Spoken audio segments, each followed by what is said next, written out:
Another snippet of life here at the homestead. And I'm going to render lard. Most people do not do this. We get a whole pig. This is how we get the lard. This is called the leaf lard. This is the kidney in here, and I'm going to cut that out, feed that to dogs. And this is some back fat. You'll see this is the skin. That's 3 pieces of that, and I will just cook this down, and then I actually keep heating it, and the dogs will eat that. This is a piece of the fat that's wrapped around the kidneys. This is called the leaf lard. I just cut this kidney out, and I feed that to the dogs. I did try to eat it once. I couldn't do it. So we're rendering lard today. Here is the kidney. I just sliced it up, and we feed this to the dogs raw. And I can't eat it, but you'll see the dogs. Here's Homie. He's over here watching me. He loves it. I'll give some to the little guy too, but dogs love raw meat. Homie's waiting for more. I got some little pieces here for the little guy. Little guy, you want some kidney? He's like, yeah, I'll eat it. I'll eat it here. He won't eat it out of your hand. He's weird. See, he eats it right up. He loves it.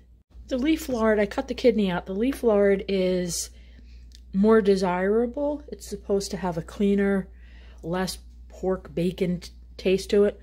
And most people would render this separately. But I'm not that finicky. And I don't use it for baking or pie crust or anything. So I just put it all together in one pan. And you'll see how it comes out. It works out nicely. I'm just showing you the lard here after it's been in the oven for a little bit.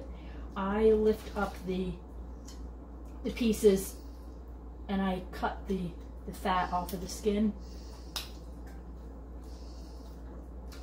And then this is going to melt down. I just cut it up in smaller pieces as I go. These will crisp up that I feed to the dogs, called cracklins. So you can see I just cut this off. And the skin stays behind, which, you know, is pretty hard. I know some people eat it. I just find it's really, really hard. The dogs barely even chew it, but this just comes right off.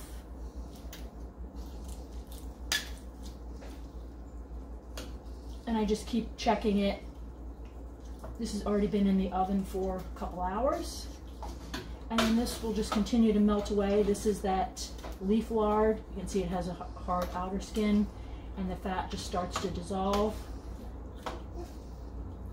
If you hear a dog, that's Homer, because he smells this and he's frustrated. He wants to get over here. So we just continue this until all of the fat is rendered and it's all liquid. There will be some crunchy pieces left out, but we will sift those out. The lard has been in the oven for about 6 hours, so you can see that more of the fat is coming off of the skin, and I just continue to do that until I have essentially just the skin left. There will be some of this around the edge that just kind of stays on there.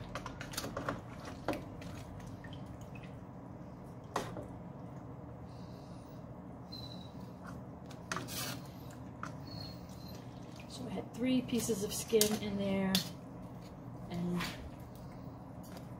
most of the fat is already off of it. A little bit more on there, and I just continue to scrape it down, move it around so that the fat solids are in the rendered oil, and it will just continue to melt. And sometimes I just squeeze it out also.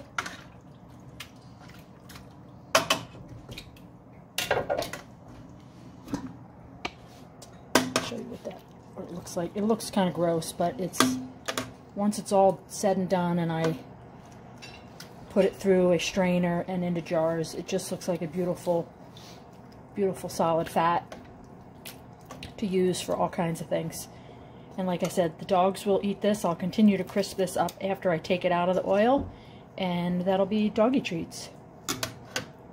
Most of the fat has been rendered out, and I have all as much as I could, the solid pieces up on racks, and I just let that drain, let the pan cool off before I can pour it into the jars. So you can see it's pretty stiff. It's pretty stiff, but I will put this back in the oven after I drain this pan, dry it a little further, and then break it up into chunks for the dogs. And I have my area over here that I'm ready to do the jars here. I don't think it's going to take that many jars, but that's the area. This is the last step of the lard.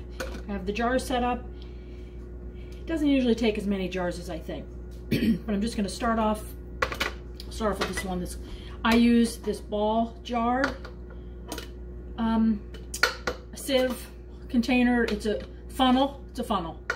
And then I put this fine mesh strainer in that, and then I just start pouring in. And I want to fill the jars up all the way to the top. You want as little air in there as possible. It keeps it, less air is better. You want to reduce oxidation. And the whining that you hear is my dog Homer, because he's paralyzed and he's always frustrated because he cannot, oh, that doesn't fit in that one, cannot get to where he wants to go. So I just strain out all the globs. It does make a big mess, so that's why I have the newspaper down. And you just continue to fill them all up right to the top. Put lids on, and I store them in the refrigerator because I have extra refrigerator for storage of other food items. Sorry for Homer's whining. And that's it. And then I just jar this up to store for frying. I have everything jarred up. I have the lids on. Those are going to be going into the refrigerator. I have a ramekin here, and my husband will use that for eggs in the morning. Usually it's filled with bacon fat. Now it's filled with lard. He'll use that for his eggs. Now all of the solids I put back into that roasting pan, and I will put that in the oven a little bit warmer so that all those get crispy and dry, and then I'll bag them up in small pieces, put them in the freezer, and then they become doggy treats. I just want to show an example of using the lard. Now I'm making a roast chicken. I'm doing roasted potatoes. So since it's still at room temperature, I'm just coating them with lard. I am adding fresh rosemary that I just chopped from my rosemary plant. And adding salt and pepper.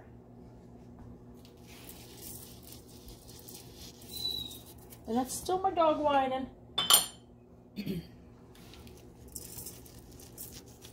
And then I will toss these, and I'm going to put them, bring over here because I'm putting the roast chicken in the cast iron. And I'm just going to use, this has something else on it. So I just toss this up so they're nicely coated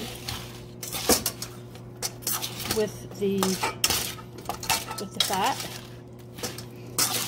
These are, I think I have a russet and a Yukon Gold mixed together in here. I just took what was in my bin. So that's it. You just want to toss them so they're nicely coated. And I'm using a cast iron skillet, and I will just put I've already salted the chicken, and I just put the potatoes around the perimeter here, and they will, they get a little smaller once they start cooking. So I will just mix them in, but they'll take about the same amount of time as the chicken, and that's it. Just keeping it simple. Here are the cracklings left over from the lard that I rendered, and I let this sit in the oven kind of overnight, but you can see how hard this is. And these got much crispier, and I'll just take them away from the, drain them off of this extra rendered lard down here. I'll break these up, and then I'll just put these in a jar and dish them out to the doggies. I broke the hard skins up in a bag with the hammer, and you'll see how crunchy they are. You're gonna sit nice. Call her Jaws. I love him. And even the little guy. I give him little pieces. He doesn't have any teeth. Are you looking for more? Okay, let's see what we got. I don't give him too much because it's pretty rich. You gotta swallow that one, little dog. Sit. Sit. Oh, did you see that? Jaws. They love it. Yum yums.